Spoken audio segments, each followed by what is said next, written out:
आज आपण मुलांच्या टिफिनसाठी एक हेल्दी आणि टेस्टी असा नाश्ता बनवणार आहोत, तेही कमी वेळामध्ये। हे पहा, दिसायलाही छान दिसतो आणि खायलाही टेस्टी असा। मी तांदूळ भिजत ठेवले होते, 3 ते 4 तास तांदूळ भिजत ठेवा। हवं तर तुम्ही रात्री ठेवा, म्हणजे सकाळी उठून नाश्ता तयार करता येईल। 1 वाटी तांदूळ घेतलेत मी, त्याच्यामधलं एक्स्ट्रा पाणी काढून घेतलं आणि आता हे मिक्सरला वाटून घ्यायचं आहे।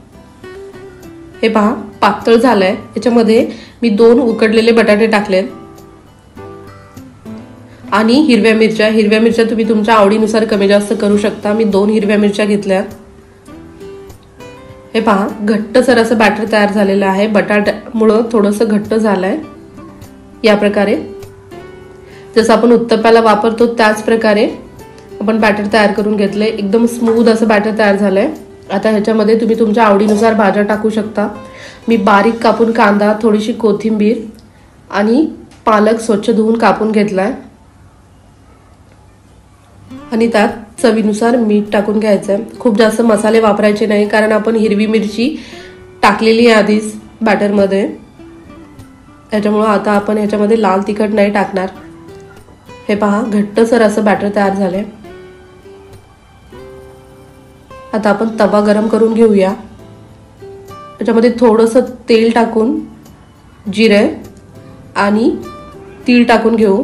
हे खायला थोडंसं हेल्दी होईल आणि दिसायलाही सुंदर दिसेल, आकर्षक दिसेल, जे मुलं आवडीने खातील। आता तीळ थोडेसे परतून घ्यायचे तव्यावरती तेलामध्ये, थोडं तेल टाकून, आणि याच्यानंतर आपण ह्याच्यावर छोटे छोटे उत्तप्पे करून घेऊया। हे पहा, खूप जास्त पसरून नाही घ्यायचं। तुम्ही पालकऐवजी टोमॅटो टाकू शकता किंवा मेथी टाकू शकता, अजून जास्त भाज्या ऍड करू शकता, गाजर वगैरे। हे पटकन उलटतं, चिटकत नाही तव्याला आणि खायलाही खूप टेस्टी लागतं। कुठल्याही चटणी सोबत किंवा खोबऱ्याच्या चटणी सोबत, सॉस सोबत किंवा लोणच्या सोबत खायलाही छान लागतं। हे बघा, रंगही छान आलाय आणि जिरे आणि तिळामुळे दिसायलाही खूप छान दिसतंय।